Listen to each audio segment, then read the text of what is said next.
আমাদের এখান থেকে অস্থায়ী আদালত সরিয়ে নিন। আমরা সরকার বাহাদুরের কাছে আইনের প্রতি শ্রদ্ধা রেখে বারবার দাবি জানিয়ে আসছি। আমরা আমাদের পড়াশোনা ফেলে আমরা বারবার রাস্তা নেমে আসতে হয়েছে আমাদেরকে। সেজন্য আমরা চাই আজকেই যেন এই বিষয়ে সমাধান আসে এবং সরকার বাহাদুরের কাছে আমরা অনুরোধ জানাচ্ছি আমাদের এই ছাত্রদের আবার এই দাবিকে আপনারা মেনে নিন। আপনারা আমাদেরকে বারবার আশ্বাস দিয়েছেন কিন্তু কখনোই তা সত্যে পরিণত করেননি। আমাদের সাধারণ ছাত্ররা এই অস্থায়ী আদালতের জন্য খুনি তাপসের বিরুদ্ধে আন্দোলন করতে গিয়ে গুলি খেয়েছে। আমাদের শাওন ভাই, আমাদের আরও অনেক ভাই সহকারে আমাদের ভাইয়েরা গুলিবিদ্ধ হয়েছিল এবং জুলাই মাসে বৈষম্য বিরোধী ছাত্র আন্দোলনের ডাকে সরকারি আলিয়া মাদ্রাসার ছাত্ররা চোখে বুকে গুলিবিদ্ধ হয়েছিল এবং একটা ছাত্র বর্তমানেও মৃত্যুর সাথে পাঞ্জা লড়ছে। এতবার রক্ত দেওয়ার পরেও আমরা আবার রাস্তায় নেমে আসতে আমাদেরকে সরকার বাহাদুর বাধ্য করছেন। আমরা চাই আজকে যেন আমাদের এই দাবি সরকার বাহাদুর কর্ণপাত করে আমাদেরকে সন্তুষ্টজনক জবাব দেন। সেজন্য আজকেই আমরা সমাধান চাই। আমাদের খেলাধুলার আমরা করতে পারতেছি না। ছাত্রদের মাঠের মধ্যে অস্থায়ী আদালত প্রতিষ্ঠা করা এটা ছাত্রদের সাথে মানবাধিকার লঙ্ঘন এবং সুস্পষ্ট মানবাধিকার লঙ্ঘন। আমাদের থেকে মাত্র 3 মাসের সময় নিয়ে অস্থায়ী আদালত করছিলেন কিন্তু এই 3 মাসের পরে কত বছর যে গেল এখনো এখান থেকে অস্থায়ী আদালত সরিয়ে নেওয়া হচ্ছে না। এটার নামে অস্থায়ী আদালত কিন্তু কার পায়তারা কার ষড়যন্ত্রে সেই অস্থায়ী আদালতকে এখানে স্থায়ী করা হচ্ছে। আমরা সেই ষড়যন্ত্রের তীব্র নিন্দা জানাচ্ছি এবং আমরা আজকেই এখান থেকে অস্থায়ী আদালতের জন্য এখান থেকে সরিয়ে নেওয়ার জন্য আজকে আমরা সলিউশন চাই। এই জন্য আমাদের দফা 1 দাবি 1 অস্থায়ী আদালতের অপসারণ।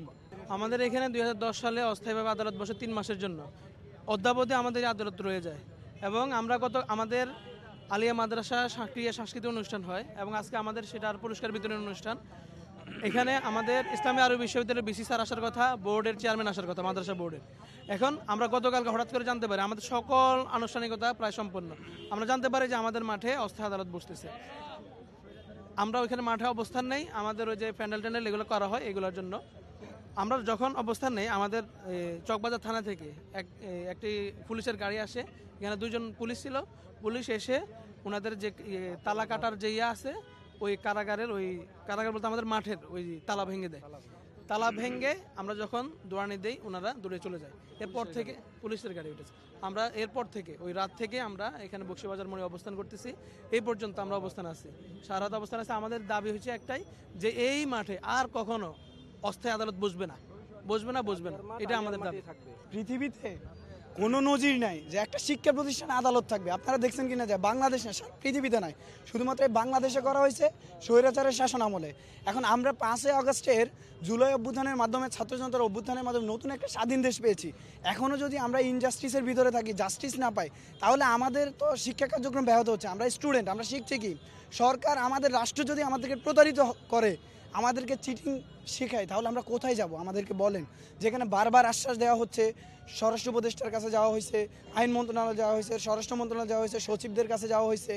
তো তারা আমাদেরকে 3 দিনের ভিতর দিচ্ছে ডিসিশন, 24 ঘন্টার ভিতর দিচ্ছে, 3 ঘন্টার ভিতরে সরাই দিচ্ছে। বাট তারা আমাদের সাথে চিটিং করতেছে। রাষ্ট্রের উপর পর্যায় থেকে যখন আমাদেরকে চিটিং করা হয় আমাদের সাথে, আমাদেরকে কী শেখানো হচ্ছে? এটা কি শিক্ষার পরিবেশ?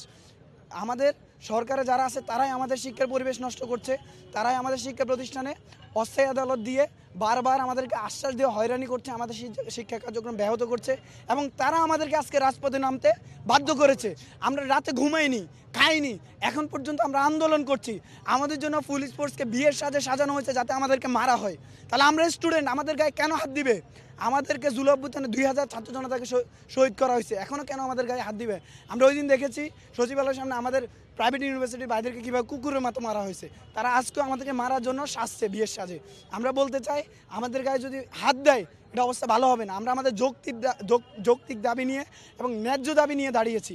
এটা আমাদের দাবি, আমাদের প্রতিষ্ঠান, আমাদের খেলার মাঠে কেন থাকবে আদালত? এটা আমরা প্রশ্ন করতে পারি না?